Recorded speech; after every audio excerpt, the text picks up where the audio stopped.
ഒരു കെട്ട് വിറക് 50, ഒരു കെട്ട് വിറക് 50. ചേച്ചി വിറക് വേണോ? ഇപ്പൊ ആരാ വിറക് ഉപയോഗിക്കണേ? ഓരോ വീട്ടില് 2-3 ഗ്യാസാ. വേറെ വല്ല പണിക്ക് പോ ചേച്ചി. എനിക്ക് ഇതല്ലാതെ വേറെ തൊഴിലൊന്നും അറിയില്ല. കുറച്ച് ദിവസങ്ങൾക്ക് ശേഷം ഒരു കെട്ട് വിറക്. ചേച്ചി ഒരു കെട്ട് വിറക്. ചേച്ചി ഒരു കെട്ട് വിറക്. വേഗം ചേച്ചി, കഞ്ഞിയടപ്പത്തെ ഗ്യാസ് ഇപ്പൊ തീരും. ടെൻഷൻ ആക്കാത്തടാ പയ്യ. ഇതെന്തെല്ലാരും ഇന്ന് വിറക് വാങ്ങണേ? LPG വാണിജ്യ സിലിണ്ടറുകളുടെ ലഭ്യത കുറവ് രൂക്ഷമായതോടെ. ഓ അത് ശരി, അതാണല്ലേ. ചേച്ചി 50ന്റെ ഒരു കെട്ട് വിറക്. 50ന്റെ വിറകാ? ഇന്നൊരു കെട്ടിനെ 500 രൂപയാ.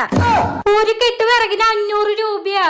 ഇപ്പൊ വാങ്ങി ഇതെങ്കിലും കിട്ടും. വേണമെങ്കിൽ വാങ്ങിക്കോ, ഇല്ലെങ്കിൽ സ്ഥലം വിട്ടോ. ഒരു കെട്ട് വിറകും കൂടെ. ഒരു